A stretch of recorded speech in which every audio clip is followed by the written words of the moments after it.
On days with clear blue skies, it can be easy to forget all about the issues with air quality. Unfortunately, there are still problems globally in terms of air pollution. Before going into a full discussion on this topic, let us first go over the definition of air quality and other important terms. According to the Google Dictionary, air quality is defined as the degree to which the ambient air is pollution-free, assessed by measuring a number of indicators of pollution. Another definition defined by the Collins Dictionary states that air quality is the degree to which air is suitable or clean enough for humans, animals, or plants to remain healthy. Primary air pollutants are pollutants that are released directly into the atmosphere, such as carbon monoxide coming from cars. Secondary pollutants only form after reacting with other pollutants in the air. For example, nitrogen dioxide is a secondary pollutant formed when nitrogen monoxide reacts with oxygen in the atmosphere. How does one measure air quality? The major way to assess air quality is using the Air Quality Index, or AQI. The AQI is a scale of numbers that represent how much pollution is in the air. The 5 types of pollution AQI accounts for include ground-level ozone, in which sunlight and different types of emissions, such as volatile organic compounds and nitrogen oxides, react to form smog; particulate matter, such as smoke released from fires, as well as pollen that's suspended in the atmosphere; carbon monoxide, which commonly comes from car exhausts; and finally, sulfur dioxide and nitrogen dioxide. Out of these 5 pollutants, ozone and particulate matter are the largest threat to human health. Particulate matter are particles released into the air in a number of different ways. Examples of particulate matter include smoke, suspended liquid, or dust particles. There are 2 categories of particulate matter: fine and coarse particles. Coarse particles are those having a diameter between 2.5 and 10 micrometers. Fine particles have a diameter of 2.5 micrometers or less. Common sources of fine particles include fires, car exhaust, and industrial processes. 2.5 ppm is often measured to be included in assessing the air quality index. In fact, right here in Klamath Falls, we have a device that measures particulate matter located at Peterson Elementary School. The AQI scale goes from 0 to 500, and increasing numbers on the scale correspond to increasingly worse air pollution. For example, an AQI value of 0 to 50 stands for a green day. A green day is when anybody can burn inside the air quality zone. Outside the air quality zone, they're wood stoves. Inside the air quality zone, they cannot burn outdoor burn, but outside they can. So we have a little bit more restrictions inside the air quality zone. A value of 51 to 100 corresponds to a yellow day. Yellow day, the only difference is you can't burn non-certified wood stoves. You still can't burn outside. There's some places that outside the air quality zone they can burn. Orange day has an AQI value between 101 and 150.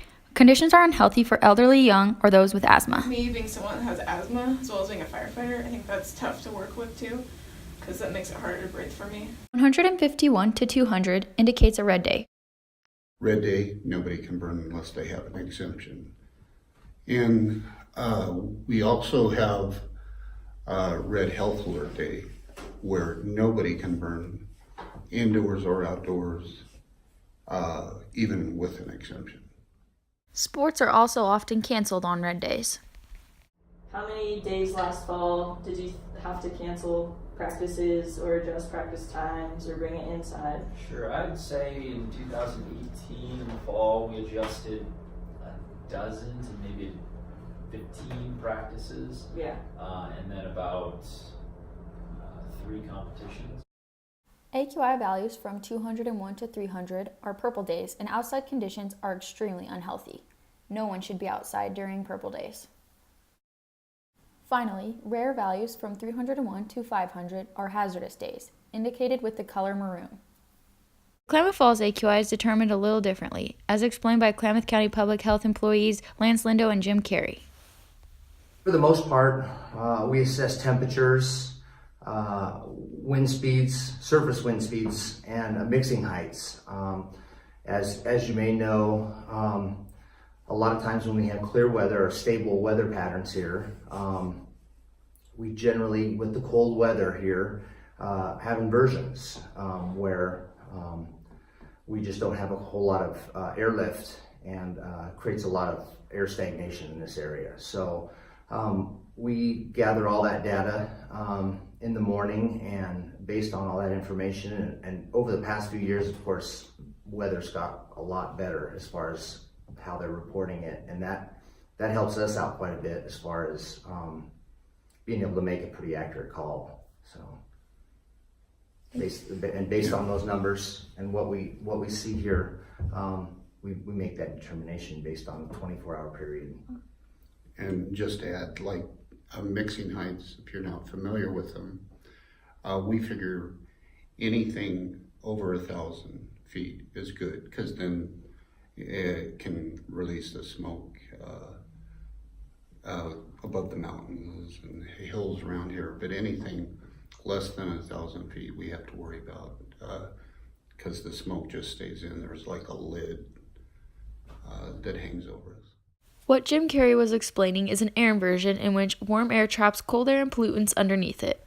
What does air in Klamath Falls look like today? This is a measurement of particulate matter in Klamath Falls from the American Lung Association. Particle pollution refers to the amount of particulate matter in the atmosphere. Inhaling it could adversely affect health through illness such as asthma or cardiovascular problems. You can see that Klamath has a score of 3 as of July 2018, which is decreased from the previous score of 5. Note that the smaller the score, the more hazardous it is to health. You can see in the graph portion that the trend is decreasing, but the score today is still very close to hazardous. Here is a measurement of released carcinogens in pounds in Klamath County.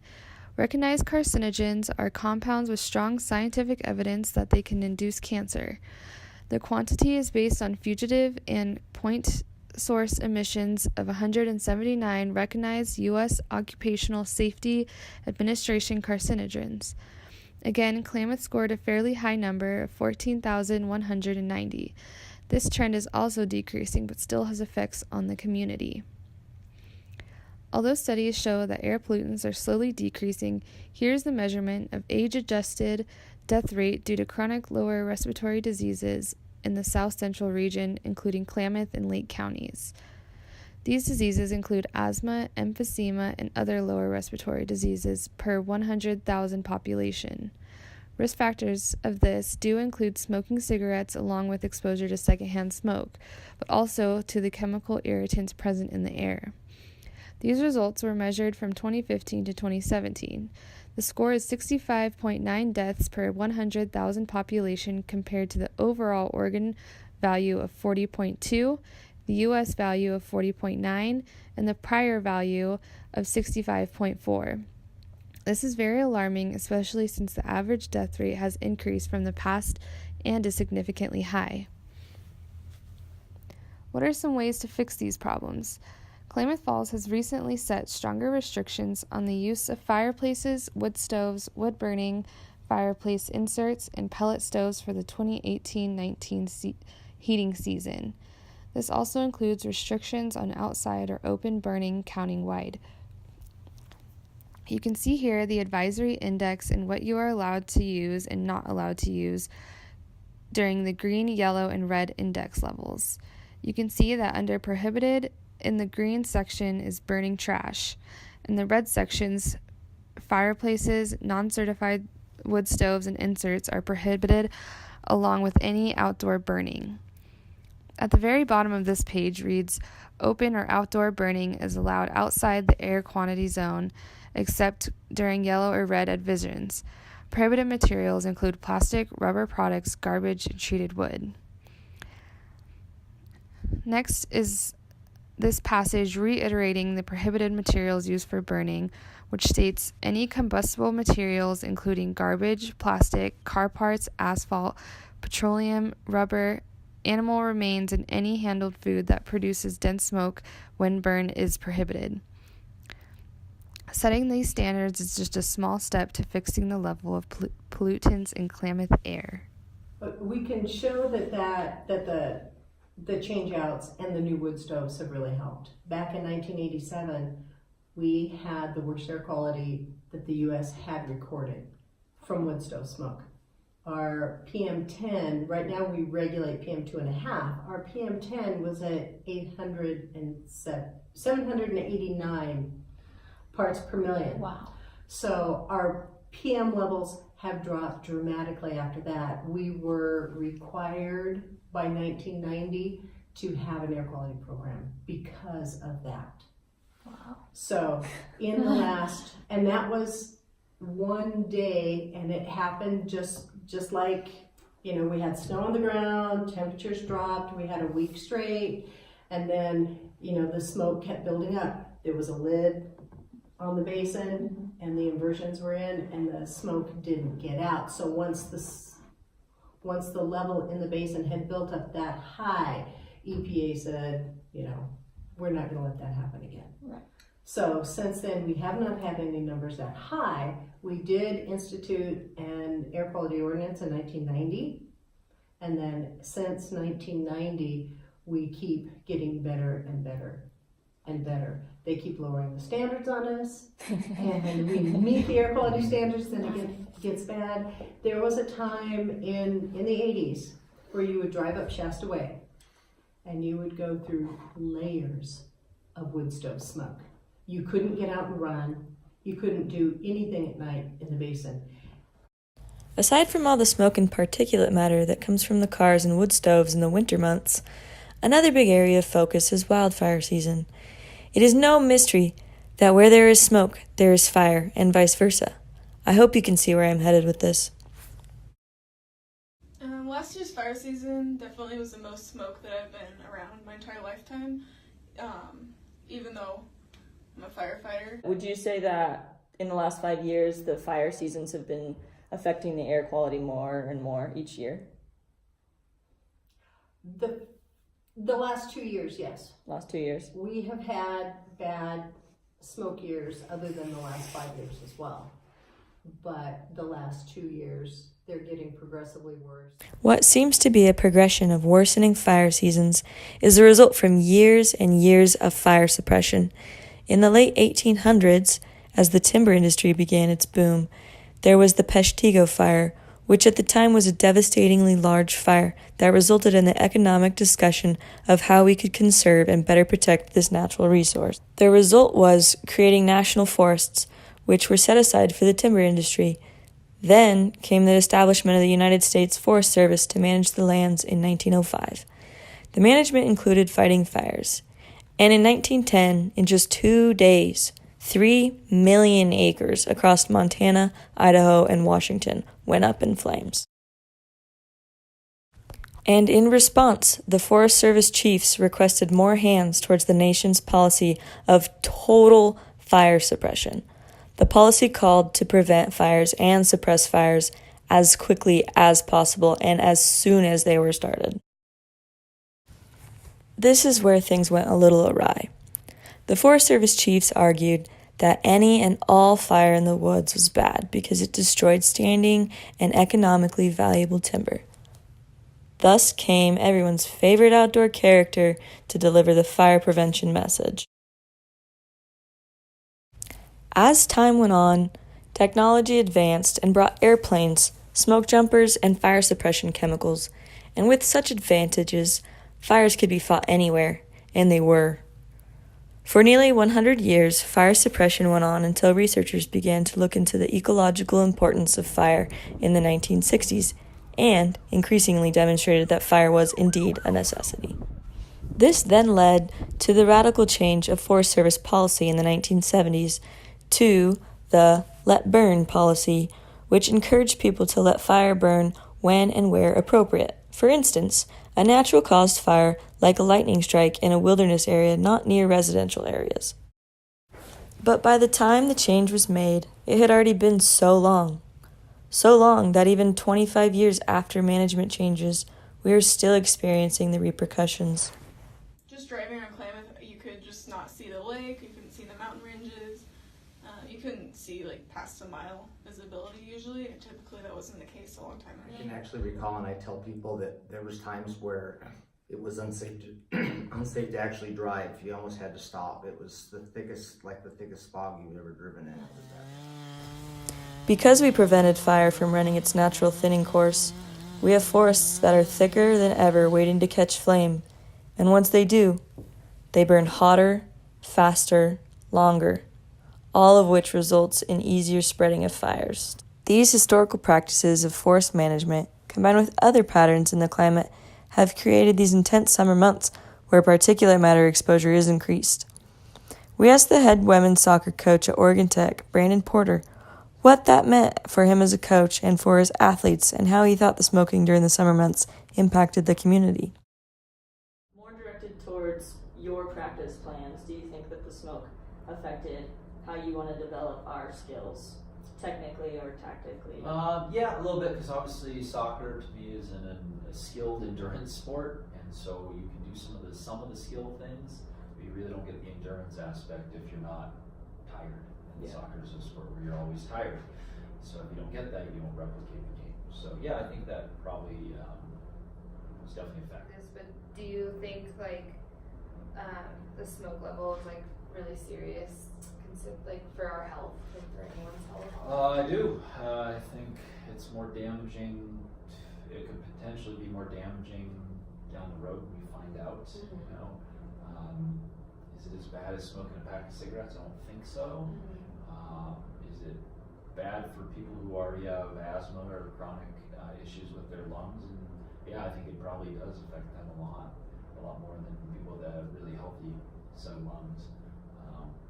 We'll find out. I really hope not, for everybody's sake, including my own. I really hope not. You're a collegiate coach, but I was just thinking community-wide, how do you think that it affects the entire community, sports, non-sports, both sides? Yeah, I mean, obviously just limits opportunity for that, what is that, about a 3-month span, I would say. Just limits opportunity for kids to get outside. And they get cooped up and say it was so bad for a couple weeks there that you can't even go outside without a mask on. And so obviously it just makes life a little more difficult for everybody in the community. And it's obviously that's nothing in comparison to the communities that actually went up in flames. But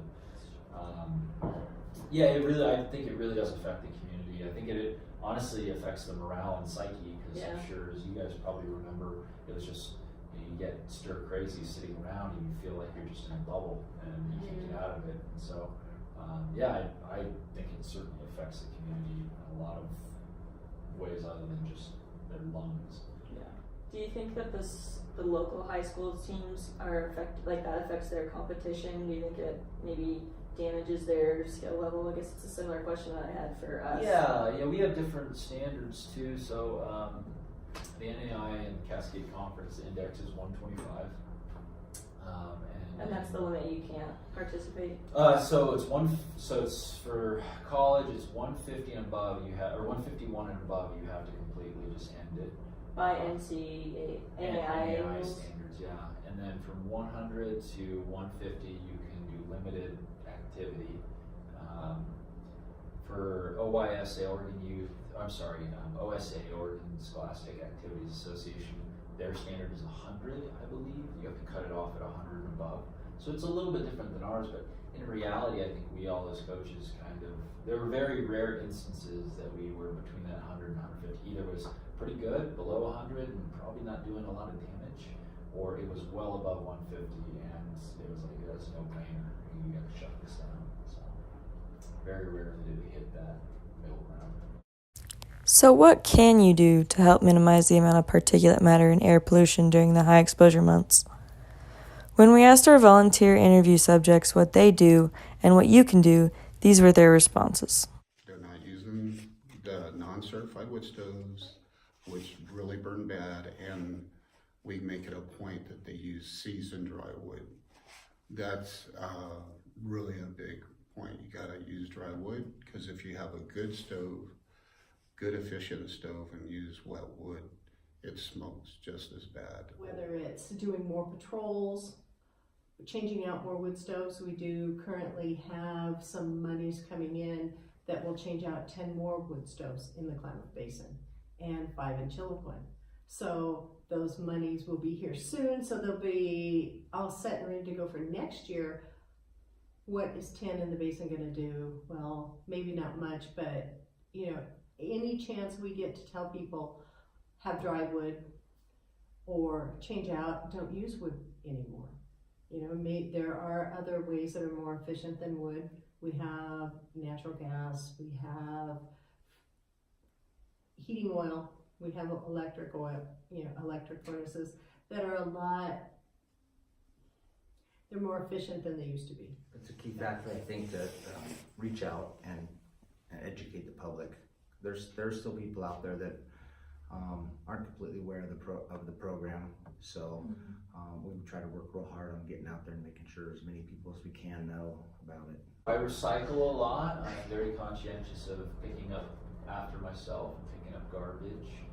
I drive a pretty inefficient vehicle, but I try to limit my driving as best I can. You know, it's difficult. I think we all can do more. I think we're all a little guilty of living in excess. And I think just being a little bit more conscious of the environment is always a good idea. Our worst days now are nothing like they were back then, and they were normal days. So we've gotten a lot better. We just have a lot more that we need to do.